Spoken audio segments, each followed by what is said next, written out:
Imagine a world millions of years in the future. A world where evolution has written a new chapter in the story of life.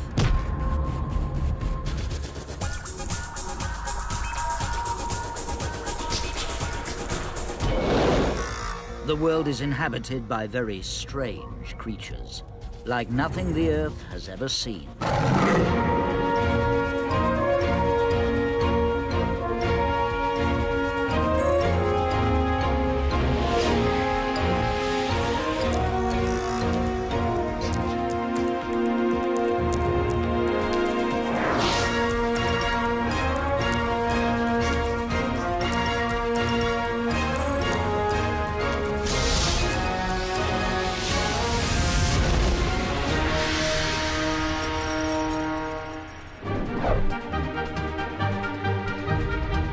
Today, planet Earth is dominated by humans.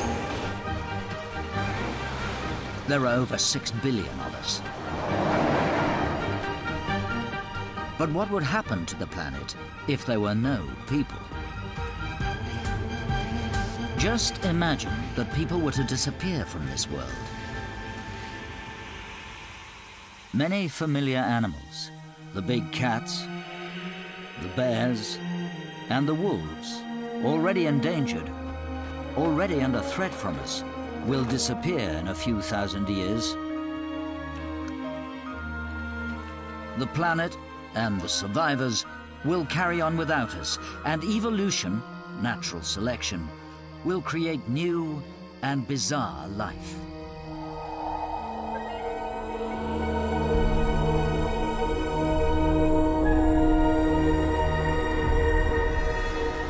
These future worlds, millions of years from now, are populated by strange creatures. But they're not just fantasy. These worlds are experiments in the imagination of some of today's top scientists, based on what they know about the world now. If we look around the world right now, we see a huge number of very different things. Organisms you would never in your wildest dreams invent. Organisms you couldn't possibly imagine could make their lives that way. Beetles that live off of tiny bubble aqualungs underwater. Or the rhinoceros. Imagine the rhinoceros. If you didn't know they existed, would you have drawn one? But how could scientists predict the future course of evolution? From studying the past, we can see certain trends in animals and animal evolution. And we can say that in the future, certain things are going to result because of circumstances developing in a certain way.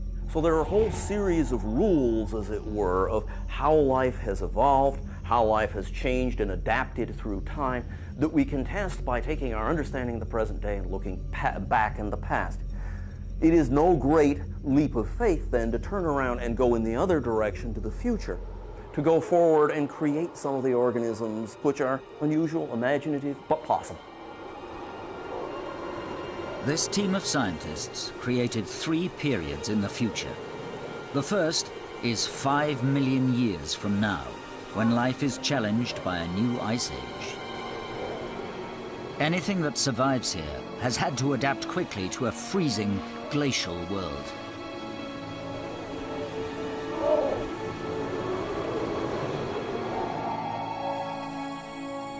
The next future world, 100 million years from now, presents the opposite challenge to life.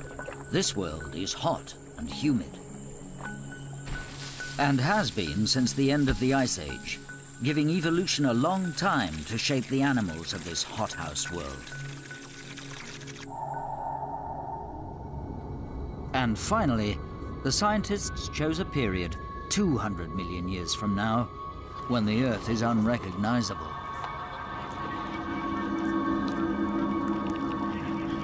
One giant continent and one global ocean. But even in 200 million years' time, the geography of the planet is not hard to predict. We know that the continents are moving. We can even measure the rate of movement. For example, the Atlantic Ocean is opening just about the same rate as fingernails grow. Australia is moving northwards at an even faster rate. So with the right computer modeling, we can predict where continents will finish up. And this allows scientists to predict the future climate. The series begins in 5 million years' time, when the ice caps have advanced from the poles and much of the planet is in the grip of a bitter cold. We live in an ice age today. But ice ages follow repeating patterns. 10,000 years of relative warmth are followed by 100,000 years of intense cold. All of human civilization occurred in one brief 10,000-year warm period. In 5 million years' time, the ice caps will advance yet again, covering much of Europe in 2-kilometer thick ice. But there'll still be life on these frozen wastelands. Creatures that live in today's Arctic, like polar bears, Arctic foxes, and timber wolves, will disappear. Extinct. There are no whales and dolphins, yet something has taken their place. This isn't a mammal, it's a bird, the gannet whale. 5 million years isn't very long in terms of evolution. So animals won't look very different from today. These are shag rats, giant rodents, and they show how animals adapt to the cold. Arctic animals tend to be large, with a long, thick, shaggy coat to keep them warm. They have short, stocky legs and small ears to reduce heat loss. Shag rats can survive in the open in temperatures as low as -50.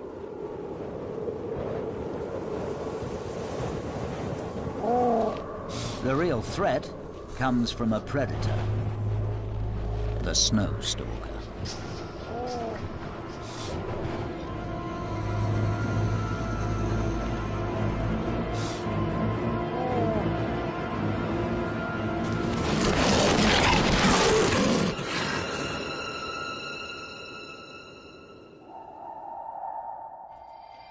This may be an ice age, but not everywhere is a frozen wasteland.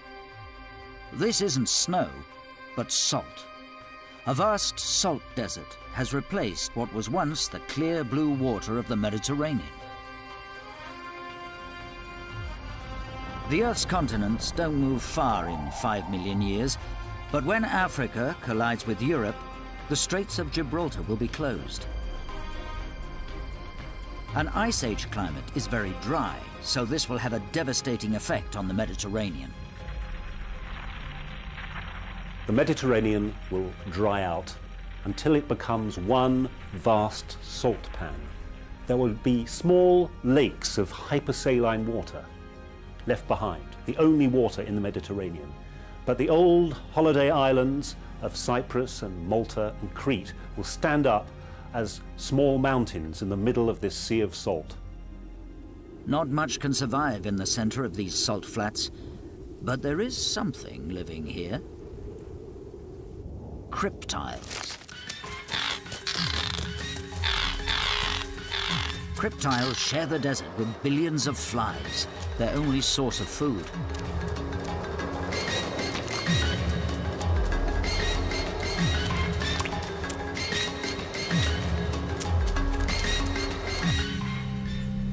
On the bare, rocky plateaus of the old holiday islands, the Gryken hunts along the deep, narrow crevices.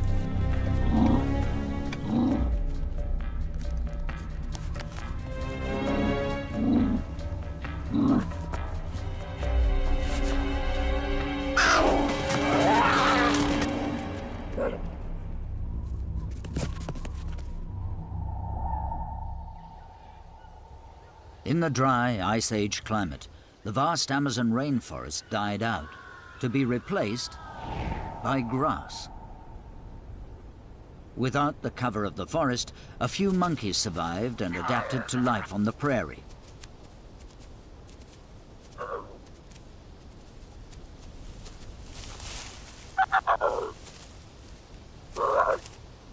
But there are predators here as well.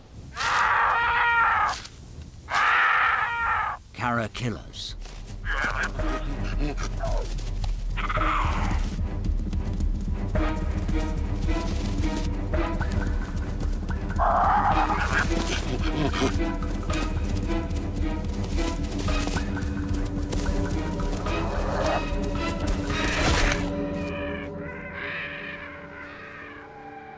In North America, what was once the huge, fertile agricultural center is now a barren, cold, windswept desert. Armored rodents, rattlebacks, struggle to find enough to eat, scratching for roots and tubers. Their digging disturbs strange underground creatures. Sphinx, flightless birds.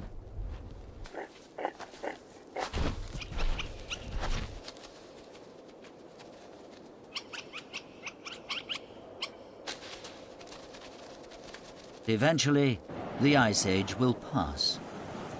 Greenhouse gases from volcanoes will warm the Earth, and the ice caps will melt completely.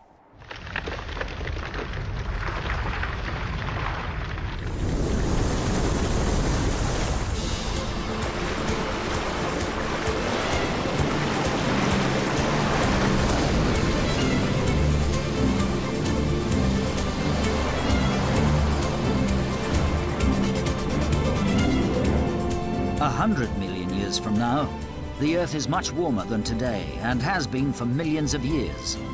The sea level has risen, covering much of the low-lying areas of land. The map of the globe looks completely different due to the movement of continents and the rise in sea level.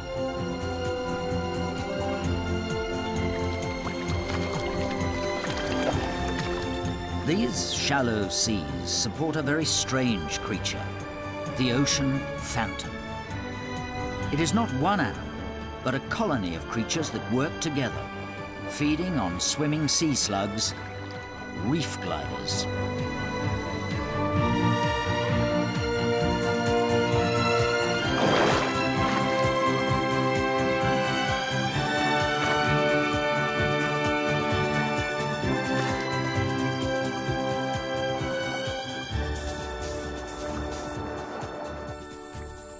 Around the shores of these seas are huge swamps, and this is where life has really changed.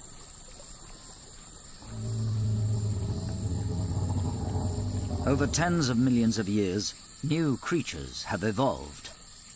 The giants of the swamp, torritons. They've evolved from tortoises. The adults are enormous, the biggest animals that have ever walked on the face of the planet. 120 tons. That's bigger than even the biggest dinosaur.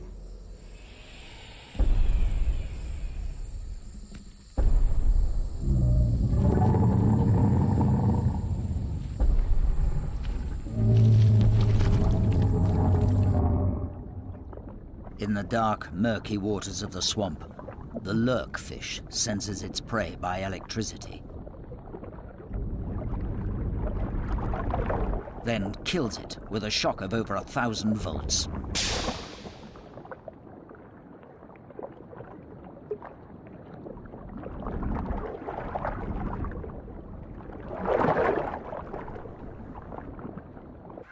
The lurkfish's prey is a swampus, an octopus that can live on land. They communicate by changing color patterns on their bodies. But if the warning flashes are ignored, a swampus can attack.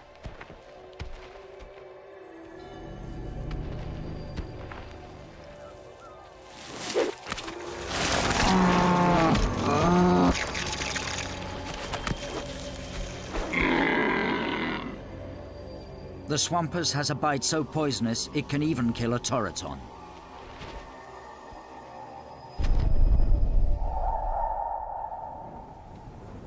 In the hothouse climate of 100 million years in the future, much of the land is covered in forest. Even the continent of Antarctica, which has moved off the South Pole. Over 100 million years, Antarctica has drifted as far north as the tropics. The seabirds that once lived on Antarctica have also changed into small, colourful flutterbirds.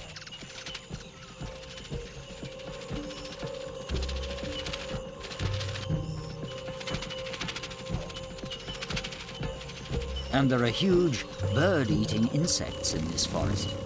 But although the falcon fly attacks some birds, others can defend themselves.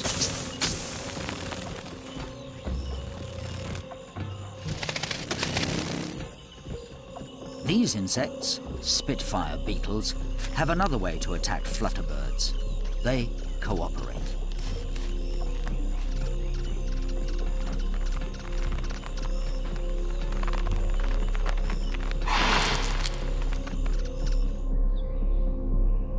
To survive in this crowded future world, many creatures have formed strange partnerships and alliances. Living underground, the very last of the mammals, the poggle. This small rodent lives in the caverns of spiders, feeding on the seeds that the spiders have collected.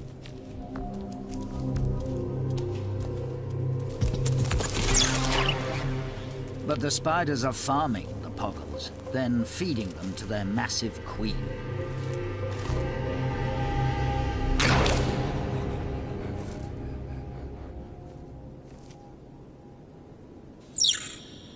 There's been a hothouse world for millions of years, constant and unchanging. But the forces that created this world will also destroy it.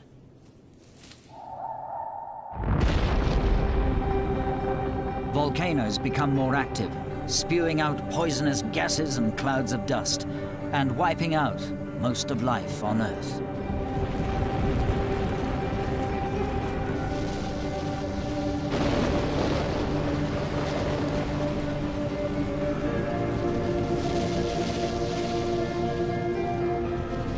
Every once in a while, the biology of the world is punctuated by a terrible event, often external, sometimes erupting from underneath the seas.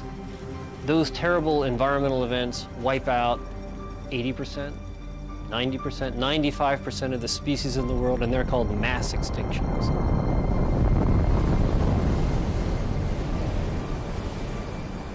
Only a few animals will survive this mass extinction. When you have a major environmental perturbation like huge volcanism, none of those organisms that have evolved for that preceding 100 million years are in any way adapted to deal with this. The environment shifts. It becomes potentially cold, dark. Volcanoes can create a variety of environmental shifts. Only those organisms which by chance can survive under those circumstances are the ones that are going to live through to the other side. After a mass extinction, the world is full of new opportunities for evolution to exploit as nature repopulates the planet.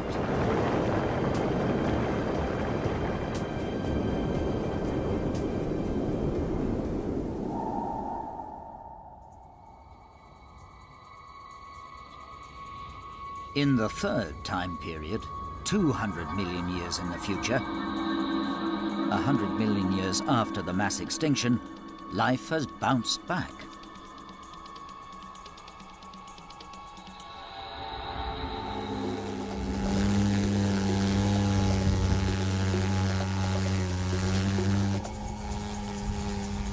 But 80% of the planet is a desert. And that's because most of the land is a long way from the moisture of the ocean. In 200 million years' time, the continents will once again come together to form one huge landmass. This has already happened in Earth's history. 200 million years ago, the continents were fused into one huge landmass, which is called Pangaea. So in 200 million years' time, we will have a new Pangaea, a new supercontinent, surrounded on all sides by ocean.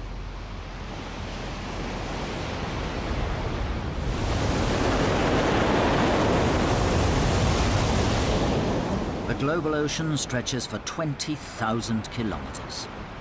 But there are no fish anywhere in the surface waters. They all died out with the mass extinction.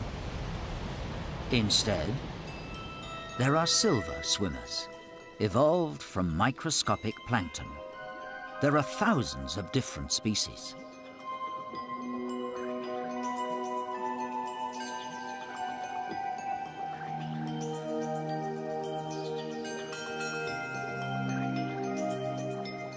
And silver swimmers are preyed upon by completely new creatures.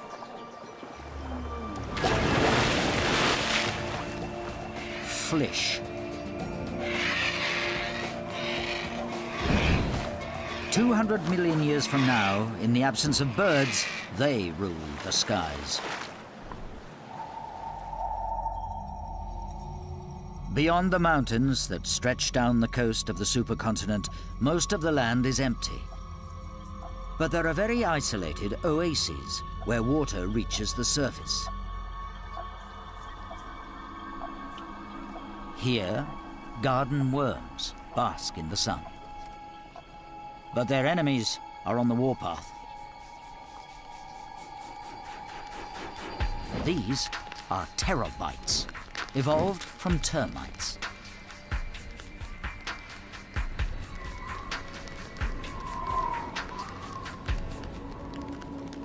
They attack the garden worms with elaborate chemical weapons.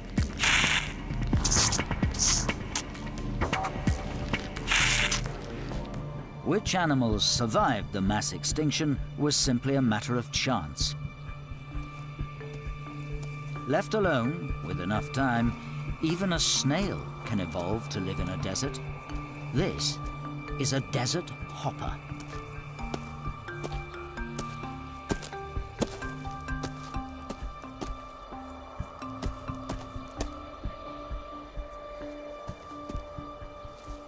It lives on the scrubby desert plants.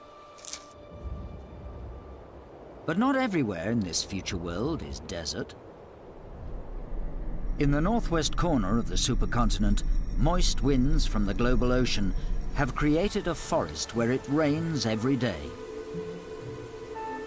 The mass extinction left a land almost empty of life, a new opportunity for bizarre new creatures.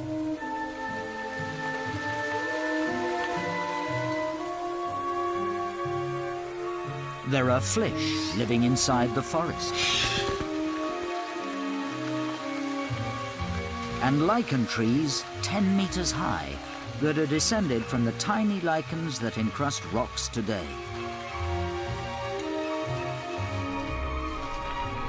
Most bizarre of all, an 8-meter high, 8-legged squid.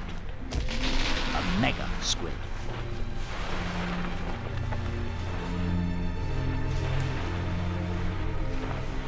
And a totally flexible, bone-free body would be perfect for life in the treetops. Squibble would be even better at swinging through the branches than today's gibbons.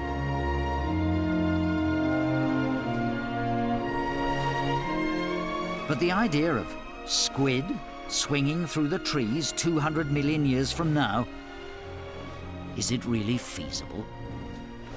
We can't be 100% sure that this is exactly what an animal will look like in the future, but we can be sure that as long as new environments continue to open up, as long as animals continue to exist, as long as there's still food for them to eat and air for them to breathe, they're going to continue to adapt and change. And the sky is the limit. There are no limitations to what animals can do in the future. All these organisms are plausible. Are they going to happen? We don't know, but they could, and that's part of the beauty of it. So join this scientific voyage through time to see one possible future for planet Earth. It's a voyage that's scientifically feasible and truly wild.